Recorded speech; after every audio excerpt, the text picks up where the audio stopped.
नमस्कार नमस्कार बच्चों। कल हमने जो हमारा पार्ट 6 है कंबस्टन और फ्लेम, उसके कीवर्ड्स किए थे और उसमें जो कुछ इंपॉर्टेंट नोट्स जैसे कंबस्टन, फ्यूल और इग्निशन टेम्परेचर, इनफ्लेमेबल सब्सटेंसेस और how do we control fire.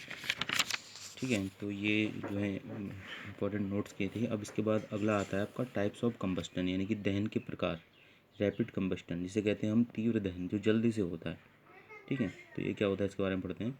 When the gas Burns rapidly and produces heat and light, यानी कि जब जो है गैस जलती है, जब गैस तेज़ी से जलती है और ऊष्मा और प्रकाश उत्पन्न करती है, तो such combustion is known as rapid combustion. तो इस प्रकार के दहन को तीव्र दहन कहा जाता है।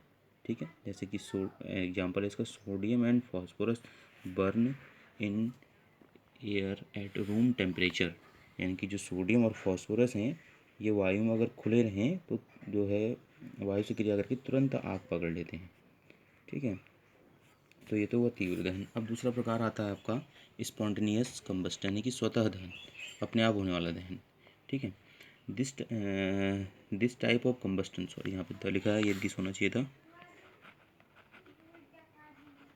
This type of combustion in which a material suddenly bursts into flames without the application of any apparent cause is called spontaneous combustion, यानी कि दहन का वह प्रकार जिसमें कोई पदार्थ अचानक जो है ज्वालाओं के साथ जलने लगता है बिना किसी जो है सहायता के, यानी कि बिना किसी एयर के, यानी कि जो उसके सहयोग करने वाले जो नीड है, जो रिक्वायरमेंट है, बिना रिक्वायरमेंट को पूरा किया ही जो है ये जो है आग पकड़ लेता है। तो इसे कहते हैं हम स्पॉन्टेनियस कंबस्टन, है स्वतः दहन। जैसे एग्जांपल, कोल डस्ट कंबस्टन इन कोल माइंस, यानी कि जो कोल माइंस होती हैं, यानी कोयले की जो खानें होती हैं, वहाँ पे जो कोल डस्ट होता है, कोयले का जो डस्ट होता है, वो आपस में टकरा करके चिंगारी के रूप में अपने आप ही जो है एक प्रकार का दहन जो है वो उत्पन्न कर देता है। उसके साथ साथ ज्वाला भी उत्पन्न हो जाती है। तो ये एक प्रकार का स्पॉन्टेनियस यानी स्वतः दहन हुआ।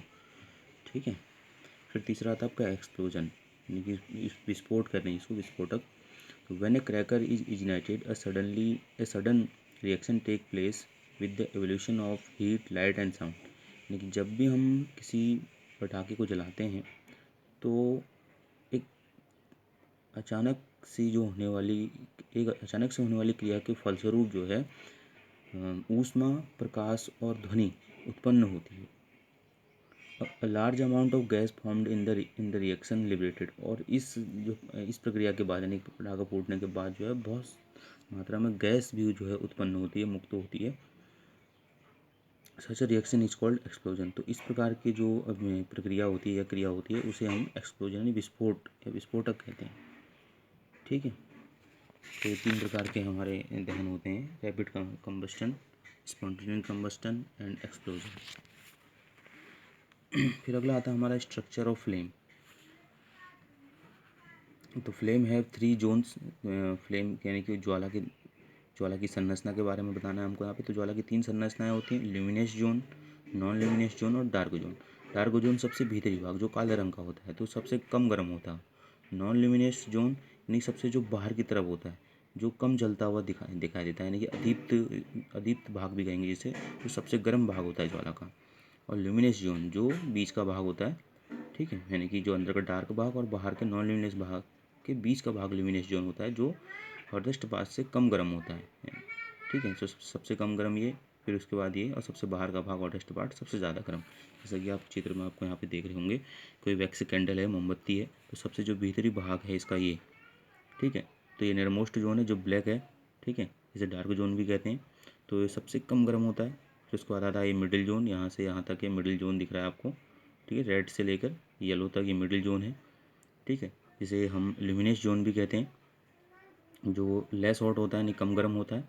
और जो बाहरी भाग दिख रहा है आपको ये ब्लू और ये वॉयलेट कलर पे, ये अदीप्त भाग होता है। हाँ, यानी कि नॉन ल्यूमिनस भाग होता है मोमबत्ती का, यानी ज्वाला का, सॉरी। तो ये सबसे ज़्यादा गर्म होता है, जिसको जो आउटर जोन हुआ, आउटर जोन भी बोलेंगे इसको। ठीक है, आउटर जोन, मिडिल जोन और ये इनर मोस्ट जोन। तो वैसे ही इसको जो dark zone, non luminous zone और ल्यूमिनस जोन भी बोलते हैं। तो जो आउटर जोन होगा ब्लू होगा, मिडिल जोन जो होगा येलो होगा और इनमोस्ट जोन ब्लैक होगा। ठीक,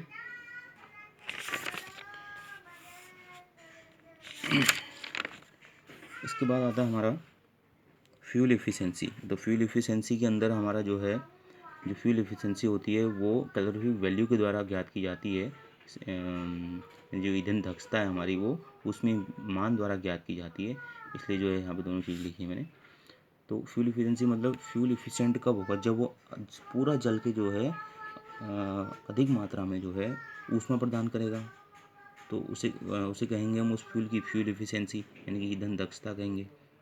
ठीक है, और कैलोरीफिक वैल्यू क्या होगी।